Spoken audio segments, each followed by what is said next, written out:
దినములు చెడ్డవు కనుక ఏమని చెప్పండి, సమయాన్ని పోనివద్దు.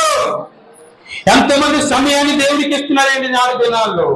దేవుడికి సంబంధించిన సమయము వ్యర్థంగా ఖర్చు పెడుతున్నారు. టీవీల దగ్గర, సీరియల్ దగ్గర, సినిమాల దగ్గర వ్యర్థమైన వాటి చోట సమయాన్ని ఖర్చు పెడుతున్నారు. అలా ఖర్చు పెట్టడం వల్ల నీకేమైనా ఉపయోగం ఉందా? ఒక 100 రూపాయలు కలిసి వస్తున్నాయా? 1,00,000 రూపాయలు కలిసి వస్తున్నాయా? ఉదయం అంతా కష్టపడుతున్నావు, పని చేస్తున్నా, పని చేసుకో, కష్టపడు. కానీ దేవుడికి ఇవ్వాల్సిన సమయాన్ని దేవుడికి ఇవ్వాలి.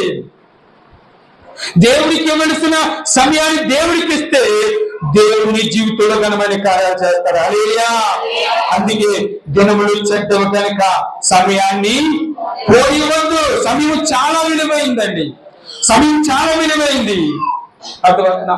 ఆ విలువైన సమయాన్ని నువ్వు సద్వినియోగం చేసుకుంటే నువ్వు ధన్యుడివి, ధన్యురాలుగా ఎంచబడతావు.